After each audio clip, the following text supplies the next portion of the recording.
자, 오늘 하나님 말씀은 에베소서, 신약성경 에베소서를 보겠습니다.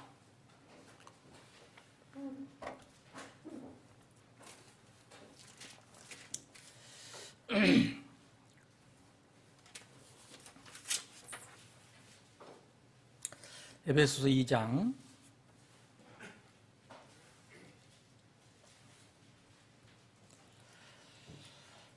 12절부터 제가 끝절까지, 그리고 3장에 또 몇 절 읽겠습니다. 그때 너희는 그리스도 밖에 있었고 이스라엘 연방 국가 밖에 있던 외인들이며 약속의 언약들에서 분리된 낯선 자요 세상에서 소망도 없고 하나님 밖에 있던 자들이더니 이제는 한때 멀리 떨어져 있던 너희가 그리스도 예수님 안에서 그리스도의 피로 가까워졌느니라. 그분은 우리의 화평이시니라. 그분께서 둘을 하나로 만드사 우리 사이에 중간 벽을 허무시고 원수되게 하는 것 곧 규례들에 수록된 명령들을 율법을 자기 육체로 없애셨으니 이것은 이 둘을 자기 안에서 하나의 새 사람으로 만들어 이렇게 화평을 이루게 하시고 또 십자가로 그 원수되게 하는 것을 죽이사 친히 십자가로 이 둘을 한 몸으로 하나님과 화해하게 하려 하십니다. 또 그분께서 오셔서 멀리 떨어져 있던 너희에게 또 가까이 있던 그들에게 화평을 선포하셨느니라. 그분을 통하여 우리 둘이 한 성령을 힘입어 아버지께로 나아감을 얻나니 이러므로 이제 우리는 더 이상 낯선 자도 아니요 외국인도 아니요 오직 성도들과 더불어 동료 시민이요 하나님의 집안에 속한 자들이며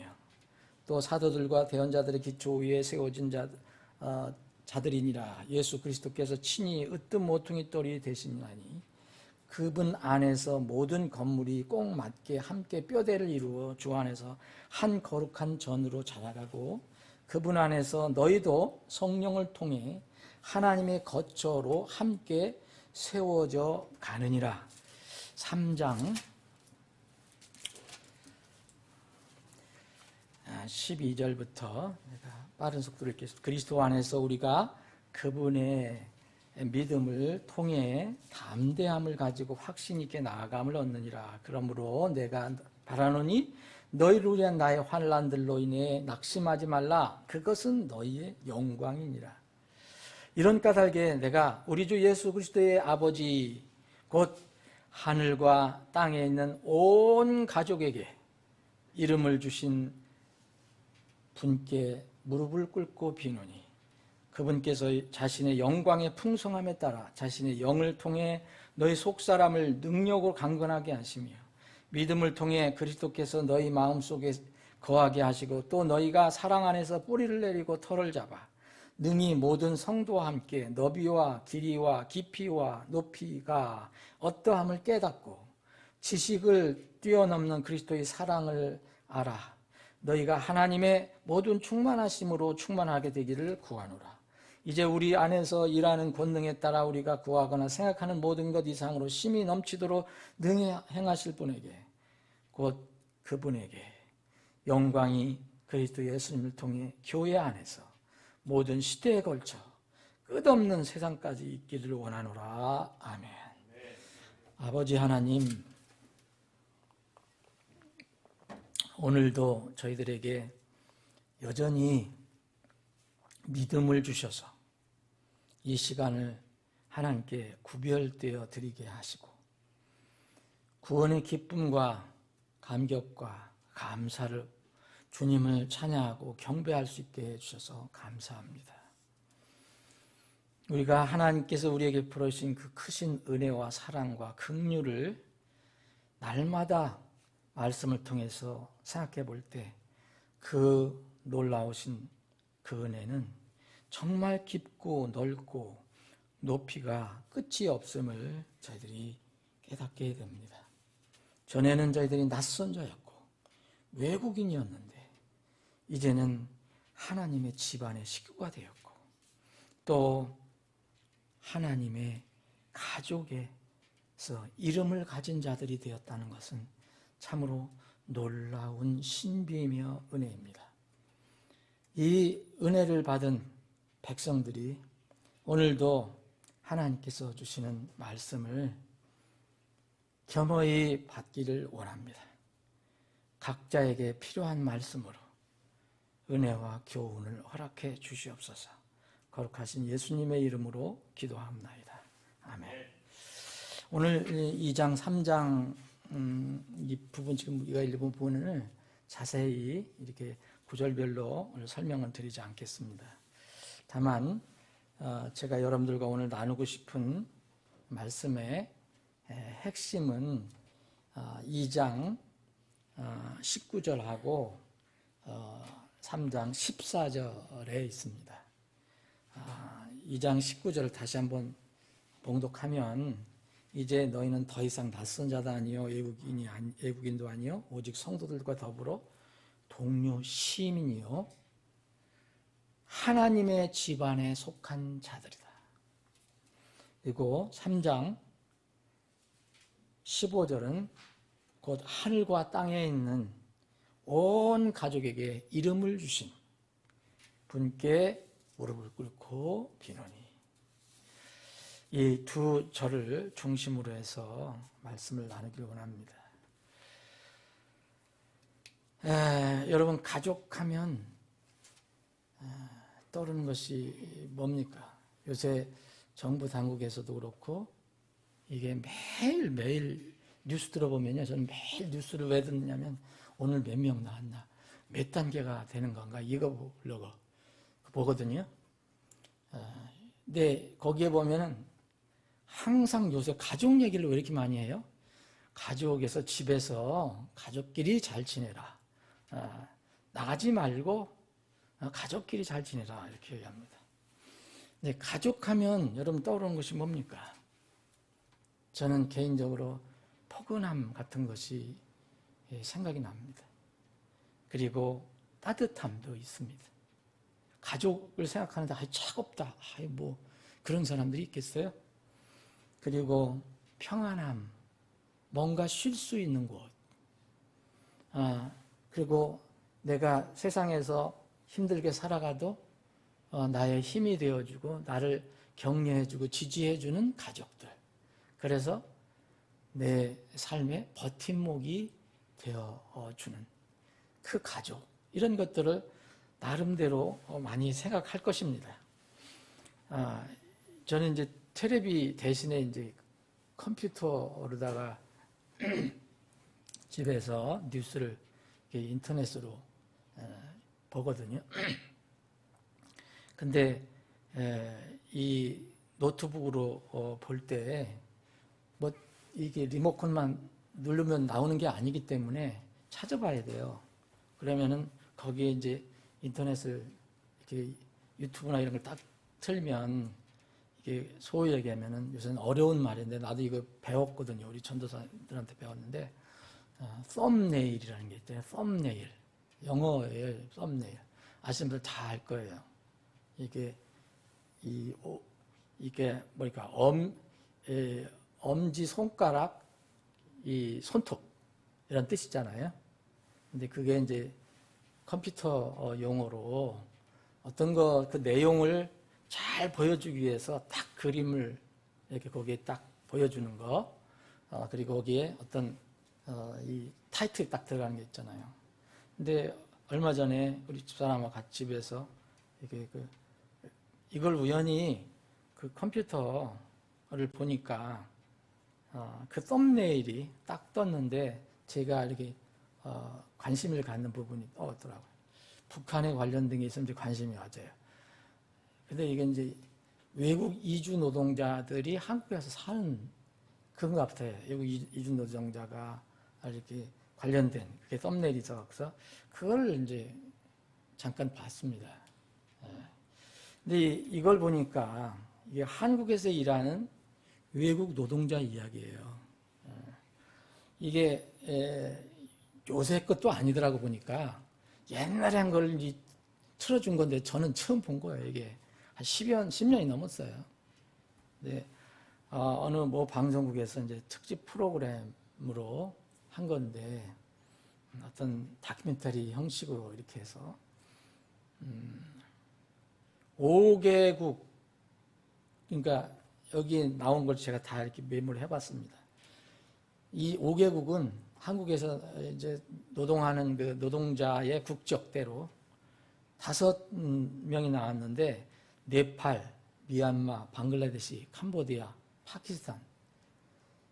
우리가 60년대에 살 때에 우리가 미국이나 일본을 바라볼 때의 우리 처지가 비슷한 거예요. 지금 이제 2000년대 이 나라들은 우리나라를 바라볼 때, 우리가 60년대, 70년대 이 미국이나 일본을 바라볼 때, 유럽을 바라볼 때 그때 시각 같은 거 비슷해요. 거의 비슷해요. 보니까. 그러니까 참 죄송한 얘기지만 좀 굉장히 못 사는 나라예요. 지금도 굉장히 못 사는 나라예요. 이 나라에서 온 노동자들 이야기를 이렇게 만든 거예요. 근데 거기에 보니까 어떤 그 방글라데시에서 온 노동자는 이 고국의 가족을 위해서 여기 와서 15년 동안 일을 했는데 한 번도 15년 동안 고국을 가보질 않았어요.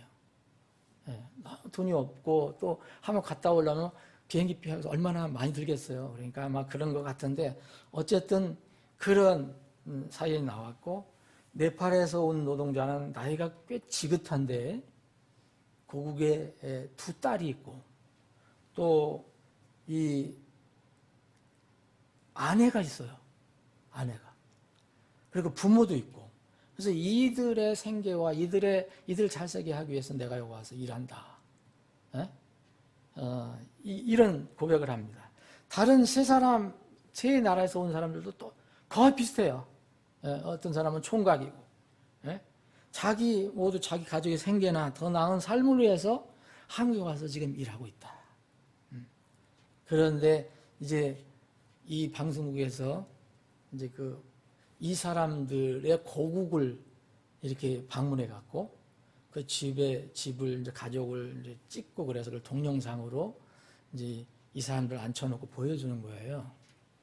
그러니까 이제 가보지도 못한 자기 고국의 그 가족 동영상을 보고 그들이 인사말 하고 뭐 보고 싶다 그러면 또 눈물을 흘리는 거 막 하니까 이 사람들 전부 울어요. 이 사람들. 근데 물론 이제 이것으로 끝난 게 아니라 이 5명의 노동자 가족을 비밀리에 그 지역에 가서 이렇게 접속을 해갖고서 그 사람들을 일부 가족들을 한국으로 데려와요. 근데 저기 노동자들한테는 안 알려준 거죠. 그래서 그날 저녁에 어느 장소에서 이렇게 그 사람들 데려다가 놓고 이제 여기 이 5명의 노동자들을 무슨 선물을 준다 하면서 극적으로 만나게 하는 거예요. 극적으로. 모르는 거죠. 여기 있는 노동자들은. 저기 있는 그 자기 가족들은 알고 왔겠죠. 이런 상황의 그 모습이에요. 그 모습인데 참 이게 뭐 나름대로 방송국에서 자기들 무슨 목적이 있어서 이렇게 하긴 하겠지만 어쨌든 참 따뜻한 일을 한 것처럼 저에게는 보이더라고요. 어쨌든 그래서 그 모습을 이게 보니까 정말 제가 많이 이게 성경적으로 느낀 게 있습니다. 저는 맨날 읽고 묵상하는 것이 성경이니까 이런 것이 무엇인가. 근데 이들이 극적으로 그 밤에 깜짝 놀라면서 만나잖아요. 가족들을 만나는데 이들이 전부 부둥켜 우는 거야. 부둥켜 울고 또 웃으면서 또 울고 하는데 나도 이것을 보면서 이제 눈시울이 붉어졌습니다. 그런데 이 초청한 기간 3일인가 봐요. 3일 동안 이 가족들하고 서울도 다니고 바다도 가고 막 이렇게 해서 하는데 그 사람들에게 3일이 얼마나 빠르겠습니까, 여러분? 이제 헤어질 시간이 다가온 거예요. 그걸 또 다 찍었어요. 그래서 이제 공항에서 이별하는 그런 모습을 또 거기에 찍어서 내보냈습니다. 근데 이 사람들이 전부 울어요. 어떤 아버지도 왔고 극적으로 아내도 왔고 뭐 어머니 온 팀도 있고 그렇게 했는데 전부 헤어지는 것이 너무 힘드니까 어떤 그 부인은 막 그냥 몸부림치고 그래요. 방에서 헤어지기 싫다고. 어쨌든 이렇게 이런 이제 그 공항에서의 모습까지도 보여줬습니다. 그런데 제가 하나 참 더 한 번 신기하게 또 새삼스럽게 생각해 봤던 것이 뭐냐면 하나님께서 사람을 만드셨을 때 어떻게 만드셨을까? 우리는 짐승이 아니잖아요. 동물이 아니잖아요. 하나님께 사람을 독특하게 만드셨잖아요, 여러분. 여섯째 날, 마지막 날 만물의 영장을 그렇게 만드셨거든요. 근데 이 사람을 만드셨을 때 하나님의 형상으로 만드셨다고 그랬어요. 하나님의 형상. 그리고 아담 혼자 만들어 놓으실 때는 혼자 있는 것이 하나님 마음이 편치 않았어요. 그래서 또 짝을 만들어 주세요. 그래서 이게 이제 가정이 이제 시작이 된 것인데, 이 다섯 사람들은, 다섯 나라는 아시겠지만 언어가 다 틀려요. 우리는 한마디 알아듣지 못하죠. 근데 공통적인 게 하나 있어요. 나는 웃는데 다른 언어로, 다른 말로 무슨 우는가? 한국 사람 하하하하 웃고 막 했지만 나는 혹시 방글라데시 사람은 껄껄껄 웃는가? 뭐 어떻게 이상하게 웃는가? 했더니 웃는 게 똑같아요. 우는 것도 나는 또 다른 소리를 내는가? 짐승이 소리 내는가? 무슨 사람이 소리 했더니 우는 것도 똑같아요. 엉엉 울어요. 똑같아요. 사람. 그거는 뭐 언어와 상관없이 똑같았습니다. 웃는 거 똑같고 우는 거 똑같아요. 여러분, 이 지구상에 지금 저는 이걸 보면서 자, 사람들이 정말 그 하나님을 안 믿는 사람이 있잖아요. 이게 또 제가 곁길로 나가면 안 되는데, 이게 오늘 이 하나님을 안 믿는 사람이 있잖아요. 하나님 무슨 천지를 만드셨어? 뭐 사람이 뭐 그냥 나온 거지. 뭐 무슨 하나님이 작품이야? 이런 사람 있잖아요. 근데 여러분, 이 외국 노동자들 5명, 그러니까 한국 사람까지 하면 6 언어가 있는 건데 서로 못 알아듣는 거예요.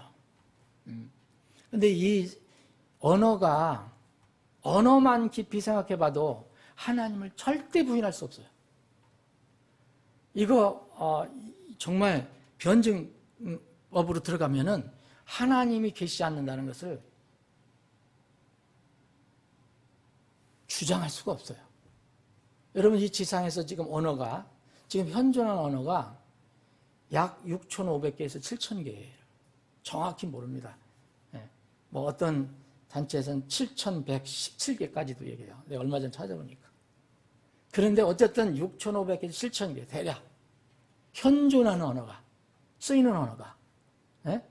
그런데 이 언어는 또 이게 살아서 움직이는 거니까 문명에 의해서 어떤 것이 소멸이 돼요. 그래서 앞으로 10수년 내에 이 7,000개 정도의 언어 중에서 40%는 사라질 염려가 있다는 거예요. 위험이 있다는 거예요. 그럼 지금 우리가 쓰는 언어, 우리가 하는 말 있잖아요. 우리가 하는 한국어. 한국어는 북한 사람도 쓰고 우리도 쓰고 또 중국의 조선족도 한국말을 써요. 그래서 하여튼 어쨌든 전 세계에 퍼져나가 있는 사람들이 한국말을 쓰는 사람들 다 따지면 한 7, 8천 명, 만 명이 되는데 우리나라 말이 전 세계 7,000개 언어 중에서 20위 안에 듭니다. 20위 안에. 뭐 10몇 위가 돼요. 굉장히 많은 사람들이 쓰는 언어예요. 물론 처음은 제일 먼저는 중국 사람입니다. 인해 전술을 못 당하니까 하여튼 중국어. 그 다음에 뭐 영어, 스페니쉬 뭐 이런 거.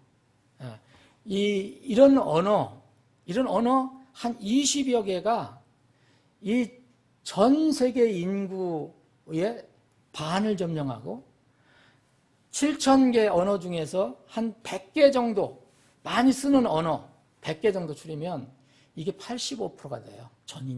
전 세계 인구에. 자, 이 언어가 이렇게 다양하면서도 또 여전히 지금 수십억이 쓰는 언어, 중국말이 있는가 하면 어떤 언어는 1,000명 이내만 쓰는 사람이 있어요. 100명 이내에 쓰는 언어가 있어요. 완전히 다른 언어. 여러분, 이 언어를 연구하는 사람은 절대나 하나님을 부정 못한다고 생각해요. 이런 언어가 지금 현재 보이는 언어잖아요. 우리가 쓰고 있는 언어고, 그 이주 노동자들이 5명이 서로 말을 못해요. 한국말로만 하지만 자기의 언어로는 소통이 안 돼요. 소통이 불가능해요. 이 언어만 봐도 하나님을 부인할 수가 없어요. 여러분, 이 언어를 언어학자들이 아무리 연구해봐도 이 언어가 왜 이렇게 됐는지 몰라요. 이 언어학자들이 연구하는 건 뭐냐면 무슨 어종, 무슨 어종, 무슨 어종 이것만 아는 거예요. 예? 이게 어느 지역에 분포되어 있고 어느 지역에 있고 이게 인구가 어떻게 됐고 어떻게 돼 이런 건 얘기하는데 도대체 이 수천 개의 언어가 어떻게 생겼는지는 아무도 얘기 못해요. 그거는 성경에서밖에 얘기를 할 수가 없습니다. 이것은 분명하게 성경이 얘기를 해주고 있어요. 성경은 뭐라고 합니까? 하나님께서 사람을 만드시고서 그들이 언어를 쓰게 하셨잖아요. 그 언어가 뭔지는 잘 모르지만은 어떤 사람은 히브리어라고도 하긴 하지만 히브리어든 한국어든 무슨 상관이 있어요. 근데 여기 성경에 보면요. 창세기 11장에 보면 온 땅이 한 언어라 그랬어요. 언어가 하나라 그랬어요. 이걸 랭귀지가 하나예요. 랭귀지 언어. 그리고 또 말이 하나 있더라. 언어하고 말 또 틀립니다. 말은 하면서 언어가 없는 데가 있어요. 말은 하는데 언어가 없어요. 그래서 우리가 한글도 수출하잖아요, 요새. 그러니까 언어가 하나였고 말도 하나였다고 그랬어요. 창세기 11장에. 하나님께 선언합니다. 근데 왜 이렇게 됐어요? 우리는 너무 잘 알잖아요. 네? 왜 이렇게 됐습니까? 사람들이 서로 소통을 잘하니까 하나님을 대적해서 바벨탑을 쌓기 시작한 거 아니에요. 그러니까 하나님께서 내려가서 우리가 다 흩으자. 삼위일체 하나님이 다 흩어버리자. 어떻게 흩어버리겠습니까, 여러분? 말을 여러 말로 바꿔버리면은 소통이 안 되니까. 소통이 안 되니까. 아니, 벽돌 가져오라. 그런데 무슨 회를 가져오고, 아니, 지푸라기 가져오라. 그러면 또 흙을 가져오고, 되겠어요? 그러니까 지들 스스로 안 되니까 흩어지기 시작한 거예요. 그게 성경에 나오잖아요. 그래서 창세기 10장에 보면 하나님께 내려오셔서 그 언어를 다 혼잡하게 하셨다. 네? 그래서 그들이 서로 말을 알아듣지 못하니까 이제 이 바벨탑 쌓는 것을 중단했습니다. 바벨탑에서 이제 어떻게 됐습니까?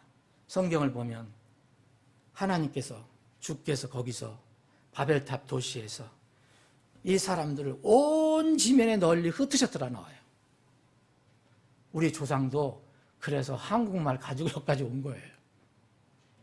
한국말이 옛날에는 무슨 중국말이었다가 변화돼서 한국말이 아닙니다. 이게 언어가 어떤 면에는 이렇게 진화되는 게 있지만 발전되는 게 있지만 원래 그 언어 자체가 어디서 왔느냐 이거예요. 이거는 하나님 말씀 아니면 도저히 알 수가 없어요. 그래도 이거를 부인한다는 사람들은 정말 신기한 사람들이에요. 이주 노동자들이 그 언어 하는 거 봐. 무슨 말인지 콩닥콩닥 이게 별 말하는 거 보면 도대체 이게 어떻게 언어가 통할까? 근데 자기들이 얼마나 잘 통해. 막 울고 웃고 막 그래요. 우리는 무슨 말인지 몰라. 여러분, 이 언어, 이거 하나만 봐도 하나님 살아계신다. 하나님이 역사하신다. 근데 이들이요, 언어는 바꿔놓으셨어도 하나님께서 공통적으로 인간으로서 하나님 형상으로서 남겨놓으신 게 있어요. 웃음과 눈물이에요. 근데 웃을 때, 울을 때는 똑같더라고요. 우리하고 똑같아요. 나는 영어로 얘기하면서 우는 줄 알았다. 우는 소리가 따로 있는 게 아니더라고요. 무슨 뭐 네팔어로 말하는 것도 아니고 그냥 우리가 똑같이 울어요. 여러분, 이 언어, 성경이 이렇게 얘기하고 있어요. 사람들을 이렇게 흩으셨는데 하나님께서 민족대로 나누게 하시고 또 민족 가운데서 가족대로 나누셨다고 그래요. 가족. 여러분, 가족은 하나님께서 만드신 거잖아요. 가정. 가정이 제일 먼저 만들어졌습니다. 그 다음에 국가입니다. 그 다음에 교회, 놀라운 신비인 교회를 만드셨어요. 세 가지 만드신 하나님이 어떤 조직이 있어요. 이 가족, 이 영어로는 패밀리라고 하는 거, 이것을 여러분들 성경에 찾아보면 하나님께서 사람들을 이제 나누시는데 민족대로 나누시고 또 가족대로 나누셨다는 말이 나와요. 패밀리대로. 이스라엘은 그래서 큰 민족을 이루고 나중에 이제 그 인구를 조사할 때는 여러분 민수기 보십시오. 민수기 1장에서 보면 가족들대로 계수를 해요. 가족들대로. 아, 우리 김충근 집사님 가족이 몇 명인가? 임승환 집사님 가족이 몇 명인가? 이렇게 계산을 한단 말이에요. 가족 단위로. 여러분, 계속 성경을 읽어보면 이제 비슷한 또 단어가 하나 나와요. 패밀리와 비슷한 단어. 오늘 여기 이 에베소서 2장에 나와 있는 19절에 나와 있는 하우스홀드, 집안 사람들. 근데 이거 집안은 누구냐? 앞에 누가 대표하는 사람이 있어요. 그 집안 사람들. 근데 여기에는 2장 19절에는 하나님의 집안이에요. 근데 성경을 보면 아브라함의 집안 사람들이 나오기 시작해요. 아브라함의 집안 사람들. 창세기 18장 19절에 아브라함의 집안 사람들. 쭉 그 계시록 구약이 쭉 나오다가 이제 신약에도 보면은요. 자기 집안 사람들, 누구의 집안 사람들,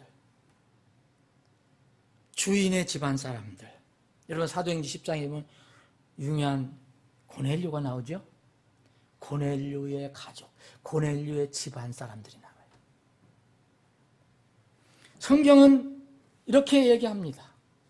사도행전 16장에 보면 두아디라 자매, 그 자매의 집안 사람들이라고 나옵니다.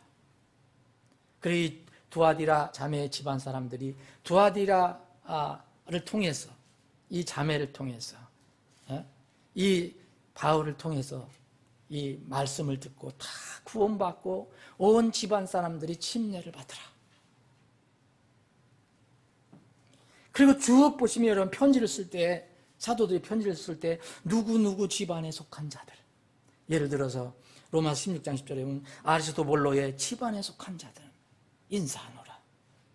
11절에 보니까 참 멋있는 말입니다. 이거는 로마서 16장 11절, 주 안에 있는 나기수의 집안 사람들에게. 얼마나 멋있는 말입니까? 주 안에 있는, 하나님 안에 있는 나기수의 집안에 속한 자들에게. 그리고 뭐 스데바나의 집안 사람들, 심지어는 카이사르의 집안 사람들, 오네시보로의 집안 사람들, 이렇게 계속 나옵니다. 어떤 경우는 사도행전 16장 30절에 보면 주 예수 그리스도를 믿으라. 그리하면 네가 구원을 받고 내 집이 구원을 받으리라. 이 집은 뭘 얘기합니까? 여러분, 이 건물이 무슨 뭐 생명이 있습니까? 집안 사람들 얘기하죠. 패밀리를 얘기하는 거죠. 네가 구원을 받으면 너를 통해서도, 네가 복음을 전하면 너희 가족들 다 구원받을 수 있다. 그 집안 사람들 얘기합니다. 성경 속에 이 가족, 패밀리, 하나님께서 만드신 패밀리, 이 집안, 이 의미는 두 가지로 나옵니다. 첫 번째, 혈연 가족이 나와요. 혈연 가족. 육체로 태어날 때 자동적으로 형성되는 이런 관계입니다.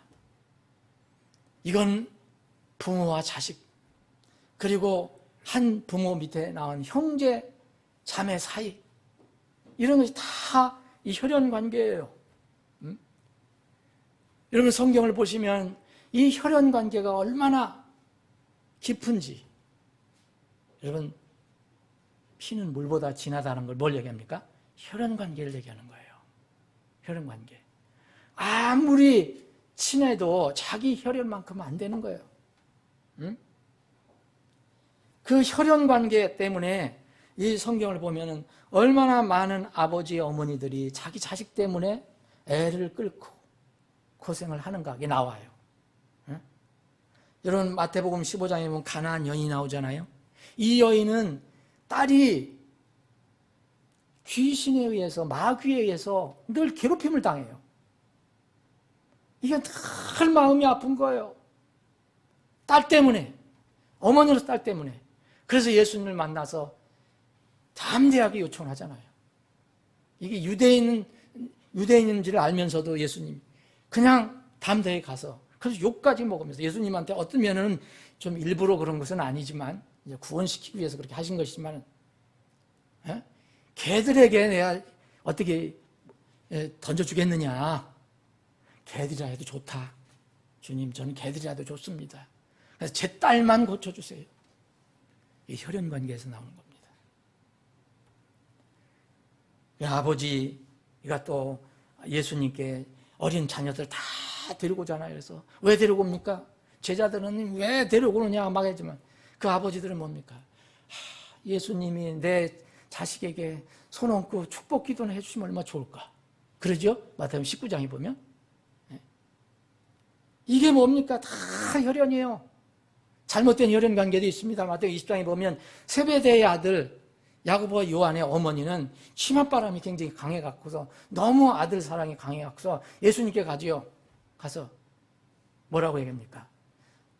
예수님, 우리 두 아들 좀 특별히 좀 신경 써주십시오. 요새 법으로 하면 그 법에 걸려요. 김영란법에 걸려. 그죠? 김영란법에 걸린다고, 그거. 청탁한 거니까. 뭘 원하냐? 그랬더니, 하나들은 예수님 나중에 오셔서 다스릴 때 우편에 우의정 만들어주시고, 또 하나들은 좌편에 좌의정 만들어주세요. 이거 얘기했잖아요. 그 어머니 삐뚤어진 어떤 모정이었지만 지극히 혈연관계에서 자식을 사랑하는 마음 때문에. 이게 혈연이에요. 이게 가족관계예요.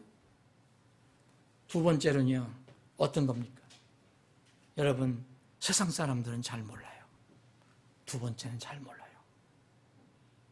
우리는 그리스도 안에서 형제 자매로 부릅니다. 형제 자매. 참 놀랍죠? 형제 자매. 어떻게 이름도 틀리고 성도 틀리고 뭐 다 혈연 틀리는데 형제 자매라는 거예요.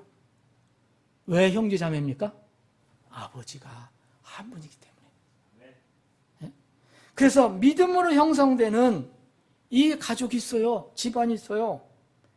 영적으로 두 번째 태어날 때 이루어지는 가족입니다. 처음 태어날 때는 육체로 태어나죠. 이때는 출생을 함으로써 혈연관계가 형성되지만, 이 두 번째 가족은 출생을 초월하는 거예요.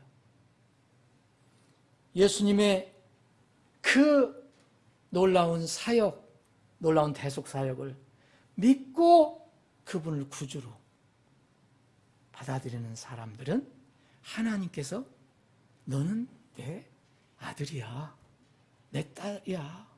그래서 하나님께서 가족으로 편입시켜 주셔요. 양자로 삼아 주셔요. 그것이, 그 사람들이 바로 하나님의 가족입니다. 여러분 다 하나님 가족이십니까? 얼마나 놀라운 말씀입니까? 여기 오늘 보십시오. 다시 한번, 하나님의 집안에 속한 사람이에요. 하나님의 집안에 속한 사람. 전에는 이걸 원래는 이방인과 유대인들에 관련된 거잖아요. 이방인은 어림없었죠. 예? 어떻게 유대인들이 누리는 그 저기를 누릴 수 있어요? 그런데 예수님이 오셔서 그 허물을 다 허물어 놓으셔서 그 장벽을, 그래서 누구나 예수님을 믿으면 유대인이나 이방이나 다 하나님의 자녀가 돼서 한 가족이 되는 거예요. 한 가족, 한 집안 사람들. 이것이 바로 믿음으로 예수 그리스도의 피로 형성되는 하나님의 집안, 하나님의 가족입니다. 근데 3장 15절에 보면 이런 깔되게 내가 우리 주 예수 그리스도의 아버지 그랬죠? 예수 그리스도는 태초부터 계셨군요. 근데 여기서 얘기하는 것은 이 땅에 오신 분, 그분을 강조한 거죠. 그 아버지, 그분이 어떤 분이냐? 곧 하늘과 땅에 있는 온 가족에게, whole family, 하늘과 땅에 있는 모든 가족에게 이름을 주신 분이라고 얘기해요. 여러분, 하늘에 있는 가족은 누굴까요? 땅에 있는 가족은 누구예요? 이때 당시 땅에 있는 가족은 그때 살았던 믿음의 가족이 지금 에베소 교회 성도들이에요. 하늘에 있는 가족은요, 이미 그 영이 하나님께 간 혼들이에요. 그래서 하늘에 있는 가족이나 땅에 있는 가족, 온 가족에게 이름을 다 주셨어요. 여러분, 이름 없으면, 하나님께서 인정하신 이름 없으면 하나님 자녀로 편입되지 않습니다. 여러분, 이름이, 여러분, 하늘에 이름이 기록돼야 되잖아요. 이 놀라운 이 진리를 바울 사도가 에베소 교회에게 얘기하는 거예요. 지금 그게 뭡니까? 그게 교회라는 거예요. 그래서 그분에게 영광이 예수님을 통해서 교회 안에서 모든 시대에 걸쳐서 끝없는 세상까지 있기를 원한다 그런 거예요. 놀라운 신비죠. 놀라운 비밀이죠. 하나님의 가족, 하나님의 집안. 예수님도 똑같았습니다. 예수님 여기 계실 때 육신의 가족이 있었잖아요. 육신의 가족은 누굽니까? 실제 그 요셉과 마리아가 실제로 낳은 것은 아니지만 요셉은 의부였고 마리아는 하나님께서 그 몸을 빌리셨고, 그러나 세상 사람들 눈에 보면 다 마리아가 낳았으니까 그 육신의 아버지가 있잖아요. 그래서 예수님이 육신의 가정이 있었던 거예요. 예수님은 근데 어떻게 했습니까? 두 가정이 있었던 거예요. 육신의 가정이 있었고 하늘의 가정이 있었어요. 가족이 있었어요. 그거를 주님은 명확하게 어떤 때는 이렇게 알려주잖아요. 어렸을 때부터 성전에 갔어요. 때가 돼서. 근데 성전에 가서 예수님이 너무 놀랍게도 거기에는 박사들하고 토론하는 거예요. 예? 근데 하도 열중해서 우리 이 부모가 이 명절 끝나고 나서 그냥 가버려. 또 조는 줄 알고 3일 만에 자기 아들이 없는 걸 알고서 다시 돌아가잖아요. 예? 돌아가서 성전에 가서 찾았어. 자는데 거기서 박사들하고 토론하는 거야. 근데 어머니가 야야, 네 부모 이렇게 마음 아프게 하면 되겠냐, 아버지 걱정하다 했더니 정색을 하죠. 예수님이 누가 내 아버지니까? 내가 아버지 집에 있어야 하는 걸 모르시나이까? 여러분, 이건 뭘 얘기합니까? 예수님이 어디에서 오셨는가 아시죠? 그리고 나서 또 그렇게 해서 불경하는 게 아닙니다. 불효하는 게 아니에요. 또 돌아가서 부모에게 효도하더라 나옵니다. 예수님은 우리에게 이런 교훈을 알려주셨어요. 예수님이 계셨을 때 엄청난 사람들이 몰려와서 그 말씀을 듣기를 원합니다. 우리 교회 같으면 꽉 들어차서 들어오지 못해요. 근데 이제 이 사람들이 얘기합니다. 예수님 아버지가, 아버지는 그때 안 나타났으니까 어머니, 형제들이, 가족이 저기 바깥에 있습니다. 그랬더니 예수님 또 정색하시죠? 누가 내 어머니요? 누가 내 형제냐? 응? 바로 너희들이 내 형제 자매가 아니냐? 여러분, 예수님이 부모에게 불효하는 겁니까, 이거? 예수님 형제를 다 인정했습니다. 예수님이 명절에 올라가려니까 그 형제들, 그러니까 동생들이죠, 이제. 예수님 조롱하잖아요. 못 믿고. 왜, 선지자 노릇하면서 왜 집에 여기서만 빙빙 도냐? 나가지. 예? 가족이 있었습니다. 육신의 가족. 그리고 영적인 가족이 있었어요. 제자들에게 이렇게 얘기합니다. 내 어머니와 내 형제들은 내 아버지의 뜻을 행하는 자, 그가 곧 내 형제요, 내 자매요, 내 어머니라. 여러분 이 뜻을 아시죠? 이게 놀라운 말씀입니다. 주님께서 공생의 사역을 하시면서 제자들에게 이렇게 말씀하셨어요. 무엇이든지 내가 너희에게 명령하는 것을 너희가 행하면 너희가 내 친구가 된다 그랬어요. 여러분 이 세상의 친구가 뭡니까? 맨날 뭐 얘기하면 반대나 하고 브레이크나 걸고 그러면 친구 됩니까? 금방 헤어지죠. 그 친구가 될 수가 없는 거예요. 서로 얘기할 때 그걸 지켜주고 인정해 줄 때 친구가 되는 거예요. 강가 다툴 때는 있지만 그게 친구예요. 그래서 예수님께서 내가 너에게 말하는 것을 너희들이 행하면 내 친구가 된다. 그런데 더 높은 말씀을 하십니다. 나중에 이제 십자가에서 돌아가셨어요. 부활하셨어요. 이제는 친구 문제가 아닙니다. 이제 그 무덤에서 여인들을 만났잖아요. 그리고 얘기합니다. 나 만지지 마라. 내 아버지 집에 가야 된다. 그리고 나서 너희는 가서 그 제자들에게 알려줘라. 그 제자들에게 알려주라 할 때 예수님 뭐라 하셨냐면 내 형제들에게 가서 알려주라 얘기했어요. 친구들에게 얘기 안 했어요. 내 형제들에게 가서 알려주라.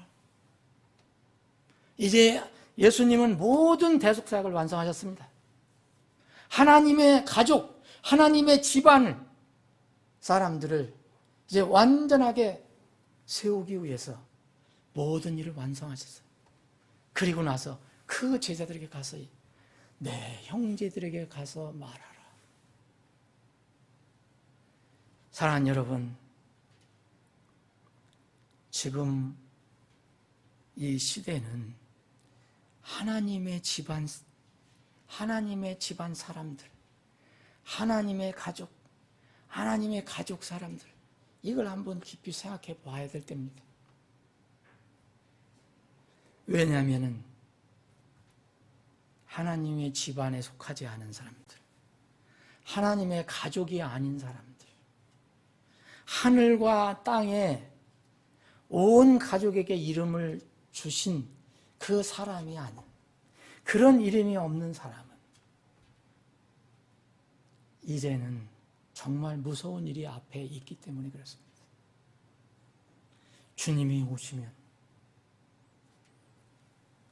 집안에 속한 사람들, 하나님의 가족에 속한 사람들, 그 사람들에게 놀라운 그 복을 주시기 위해서 오시는 것이지, 세상 사람들에게 다시 한번 주님의 형제를 만들기 위해서, 주님의 가족을 만들기 위해서 오시는 것이 아닙니다. 그때는 지금도 초림의 그 역사가 지금도 이루어지고 있지만, 만약 주님이 오시면 그것은 이제 완전히 끝이 납니다. 우리는 이 땅에 가족이 있습니다. 가족이 없는 사람은 없습니다. 결혼을 하지 않은 사람은 있어도 가족이 없는 사람은 없어요. 왜냐하면 자기가 가족이 없으면 이 땅에 태어나지 못하기 때문에 그렇습니다. 결혼한 사람은 또 다른 가족을 이루고 있고, 결혼하지 않은 사람은 그 자기가 태어난 가족이 있어요. 이 혈연으로 맺어진 가족은 너무 소중하고 우리가 이 땅을 살아갈 때 정말 삶의 버팀목이 됩니다. 세상에서 일을 하다가 하루 종일 일하다가 피곤해서 집에 들어가면 안식을 누릴 수 있습니다. 따뜻한 가족, 아내의 따뜻한 보살핌, 또 가족들의 따뜻한 위로, 정말 가족이 내 삶의 버팀목이 될 수 있습니다. 아내는 남편에게, 남편은 아내에게, 자식은 부모에게, 부모는 자식에게 그런 역할을 할 수가 있습니다. 정말 소중한 하나님께 세우신 가정입니다. 그런데 우리 삶의 버팀목이 되고 너무 소중한 가족이지만 그 효용은 지상에서만 유효합니다. 우리가 살 때만 가능합니다. 누군가 죽으면 그 가족에서 해체가 됩니다. 그리고 우리가 살아있을 때라도 주님이 오시면 그 가족 관계는 이제 종결이 됩니다. 왜냐하면 하나님 아버지 가족에 편입되기 때문에 그렇습니다. 아버지가 여럿이 있을 수가 없습니다. 다음 세상에서는 가족의, 이 소중한 가족의 효용성이 없어집니다. 다음 세상에서는 혈연의 가족을 초월한 하나님의 가족이 되는 사람들만 하나님의 왕국에 들어가서 하나님의 집안 사람들로서 하나님의 가족으로서 살아갑니다. 이제 우리 앞에 영적인 희년이 다가오고 있습니다.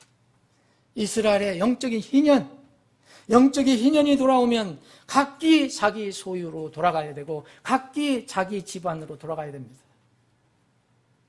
여러분, 어디로 돌아가야 합니까? 내가 아직 하나님의 가족, 하늘의 가족, 하나님의 집안 사람이 아니라면 어떻게 해야 하겠습니까? 출임하셔서 대속사역을 완성하시고 승천하신 주님이 일단 다시 오면, 다시 말씀드리면 기회는 없습니다. 지금 믿음으로 말씀을 통해 하나님의 집의 가족이 되어야 합니다. 어떻게 하나님의 가족이 될 수 있습니까?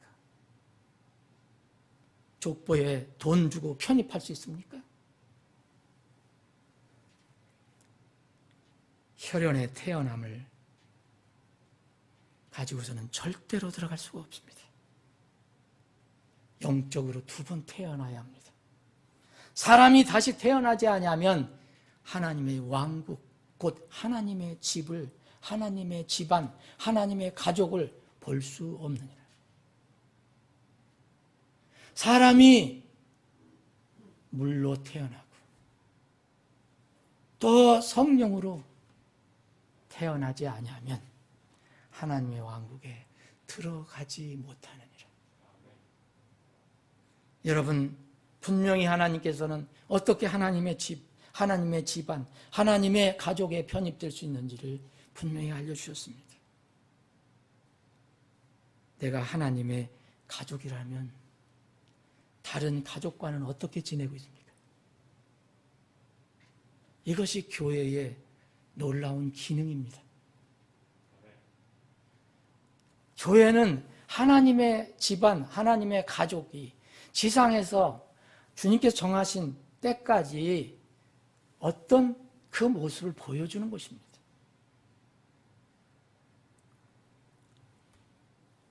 갈라디아서 6장에 보면 6장 9절 10절 이런 말씀입니다. 우리가 잘 행하는 가운데 지치지 말지니 우리가 기진하지 아니하면 정하신 때에 거두리라. 그러므로 우리는 기회 있는 대로 모든 사람에게 선을 베풀되 특별히 믿음의 집안 사람들에게 그렇게 할지어다. 여러분, 여기에 기회 있는 대로 모든 사람에게 선을 베풀되 특히 믿음의 집안 사람들이라는데 그 믿음의 집안 사람이 누굽니까? 바로 여러분들 옆에 있는, 뒤에 있는, 앞에 있는 지체들입니다. 특히 믿음의 집안 사람들에게 할지니라. 사랑하는 여러분, 이것이 성경이 말하는 가족의 의미입니다. 이번 연말 연시에 가족의 소중한 의미를 더 깊이 묵상하면서 가족들끼리 사랑하고 주님을 모시고 따뜻하게 지내시면서 또 우리가 함께 모이지는 못하지만 우리가 하늘의 가족, 하나님의 가족을 위해서 기도하고 그들을 생각해보는 그런 복된 시간이 되기를 주님의 이름으로 축원합니다. 기도하시겠습니다.